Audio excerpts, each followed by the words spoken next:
ദക്ഷിണേന്ത്യയിലെ ബിസിനസ് ലോകത്തെ ഞെട്ടിച്ചുകൊണ്ട് കോൺഫിഡന്റ് ഗ്രൂപ്പ് ഉടമ ഡോക്ടർ CJ റോയിയുടെ ആത്മഹത്യയുമായി ബന്ധപ്പെട്ട അതീവ ഗൗരവകരവും ദുരൂഹതകൾ നിറഞ്ഞതുമായ പുതിയ വിവരങ്ങൾ പുറത്തുവരികയാണ്. ഒരു കരുത്തുറ്റ സാമ്രാജ്യത്തിന്റെ അധിപനും പതിനായിരക്കണക്കിന് ആളുകൾക്ക് ആത്മവിശ്വാസം നൽകിയ വ്യക്തിയുമായ റോയിയുടെ അന്ത്യം കേവലം ഒരു ആത്മഹത്യ എന്നതിലുപരി വലിയൊരു ഗൂഢാലോചനയുടെയോ അല്ലെങ്കിൽ കടുത്ത മാനസിക പീഡനത്തിന്റെയോ ഫലമാണെന്ന ആരോപണം ശക്തമായിട്ടുണ്ട്. ആദായ നികുതി വകുപ്പ് ഉദ്യോഗസ്ഥരുടെ സാന്നിധ്യത്തിൽ അതീവ സുരക്ഷയുള്ള സ്വന്തം ഓഫീസിനുള്ളിൽ വെടിവെച്ചയില്ലാത്ത ഒരു ജീവൻ പൊലിഞ്ഞു എന്നത് അന്വേഷണ ഉദ്യോഗസ്ഥരെ പോലും കുഴപ്പിക്കുന്ന ഒരു ഘടകമാണ്.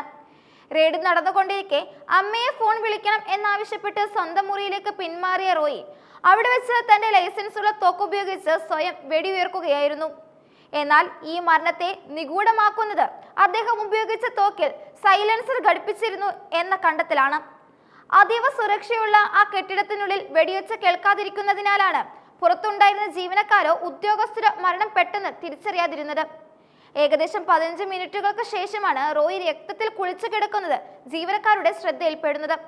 അപ്പോഴേക്കും ജീവൻ നഷ്ടപ്പെട്ടിരുന്നു. സംഭവ സമയത്ത് ഓഫീസിലെ CCTV ക്യാമറകൾ മുഴുവൻ പ്രവർത്തനരഹിതമായിരുന്നു എന്ന വാർത്ത പുറത്തു വന്നതോടെ മരണത്തിലെ ദുരൂഹത ഇരട്ടിയായി. ഇത് റോയി തന്നെ മുൻകൂട്ടി പ്ലാൻ ചെയ്തതാണോ അതോ റെയ്ഡിന്റെ ഭാഗമായി ഉദ്യോഗസ്ഥർ ക്യാമറകൾ ഓഫ് ചെയ്യിച്ചതാണോ എന്ന കാര്യത്തിൽ വ്യക്തത വരുത്താൻ കർണാടക സർക്കാരിന്റെ പ്രത്യേക അന്വേഷണ സംഘം ശ്രമിക്കുന്നുണ്ട്. റിയൽ എസ്റ്റേറ്റ് മേഖലയിലെ അധികായകന്മാരുമായി ബന്ധപ്പെട്ട കേസ് ആയതിനാലും കോർപ്പറേറ്റ് തലത്തിലുള്ള ഉന്നത ഇടപെടലുകൾ സംശയിക്കുന്നതിനാലും കേസ് CIDക്ക് കൈമാറാൻ കർണാടക സർക്കാർ വൈകാതെ തന്നെ തീരുമാനമെടുത്തു. ശാസ്ത്രീയ തെളിവുകളുടെയും മൊഴികളുടെയും അടിസ്ഥാനത്തിൽ സത്യം പുറത്തു കൊണ്ടുവരാനുള്ള ശ്രമത്തിലാണ് ഇപ്പോൾ അന്വേഷണ സംഘം. ആദായ നികുതി വകുപ്പിന്റെ ഭാഗത്തു നിന്നുണ്ടായ അതിക്രമങ്ങളാണ് തന്റെ സഹോദരന്റെ മരണത്തിലേക്ക് നയിച്ചതെന്ന് confident group director CJ Babu പോലീസിന് നൽകിയ പരാതിയിൽ ആവർത്തിക്കുന്നുണ്ട്. ആദായ നികുതി വകുപ്പ് അഡീഷണൽ കമ്മീഷൻ കൃഷ്ണപ്രസാദാണ് റോയിയുടെ മരണത്തിന് നേരിട്ട് ഉത്തരവാദിയായതെന്ന് കുടുംബത്തിന്റെ ആക്ഷേപവുമുണ്ട്. 5 പേജുള്ള വിശദമായ പരാതിയിലാണ് ഉദ്യോഗസ്ഥർക്കെതിരെ ഗുരുതരമായ വെളിപ്പെടുത്തലുകൾ ഉള്ളത്. റോയി മുറിക്കുള്ളിൽ വെടിയേറ്റ് മരിച്ചു കിടക്കുമ്പോഴും യാതൊരുവിധ മാനുഷിക പരിഗണനയും കാണിക്കാതെ ഉദ്യോഗസ്ഥർ റെയ്ഡുമായി മുന്നോട്ട് പോയെന്ന വിവരം ബിസിനസ് ലോകത്തെ ഒന്നടങ്കം പ്രകോപിപ്പിച്ചിട്ടുണ്ട്. റെയ്ഡിനിടെ ഉണ്ടായ കടുത്ത മാനസിക പീഡനവും അപമാനവും താങ്ങാൻ കഴിയാതെയാണ് ഇത്തരമൊരു കടുത്ത തീരുമാനത്തിലേക്ക് അദ്ദേഹം എത്തിയതെന്നാണ് കുടുംബത്തിന്റെ ഉറച്ച വിശ്വാസം.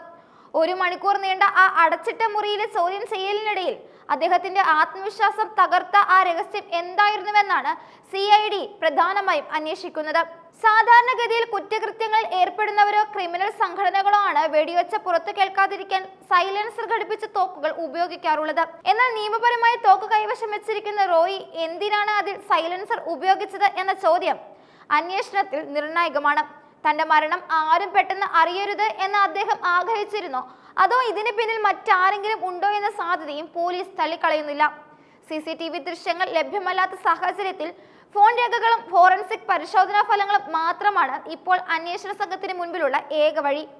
റെയ്ഡിൽ പങ്കെടുത്ത ആദായ നികുതി ഉദ്യോഗസ്ഥരുടെ മൊഴികൾ CID ഉടൻ രേഖപ്പെടുത്തും. കേരളത്തിലും കർണാടകത്തിലും വലിയ ബിസിനസ് ശൃംഖലയുള്ള CJ റോയിയുടെ മരണം രാഷ്ട്രീയ വൃത്തങ്ങളിലും വലിയ ചർച്ചകൾക്ക് തുടക്കമിട്ടിട്ടുണ്ട്. വ്യവസായികളെ കേന്ദ്ര ഏജൻസികൾ വേട്ടയാടുന്നു എന്ന ആരോപണം പ്രതിപക്ഷം സജീവമായി ഉയർത്തുന്നുണ്ട്. 2019 VG സിദ്ധാർത്ഥയുടെ മരണസമയത്ത് ഉയർന്ന അതേ പ്രതിഷേധം ഇപ്പോൾ റോയിയുടെ കാര്യത്തിലും ആവർത്തിക്കപ്പെടുകയാണ്. ബിസിനസ് രംഗത്തെ വൈരാഗ്യങ്ങളോ അതോ മറ്റേതെങ്കിലും തരത്തിലുള്ള സമ്മർദ്ദങ്ങളോ അദ്ദേഹത്തെ വേട്ടയാടിയിരുന്നോ എന്ന് CID പരിശോധിക്കും. ആത്മവിശ്വാസത്തിന്റെ ആ രൂപമായിരുന്ന ഒരാൾ ഇത്ര പെട്ടെന്ന് തോറ്റുപോയത് വിശ്വസിക്കാൻ അദ്ദേഹത്തിന്റെ അനുയായികൾക്കും സുഹൃത്തുക്കൾക്കും ഇനിയും സാധിച്ചിട്ടില്ല. വരും ദിവസങ്ങളിൽ പുറത്തു വരാനിരിക്കുന്ന CID റിപ്പോർട്ട് ദക്ഷിണേന്ത്യൻ കോർപ്പറേറ്റ് ലോകത്ത് വലിയ പ്രത്യാഘാതങ്ങൾ ഉണ്ടാക്കുമെന്ന് ഉറപ്പാണ്.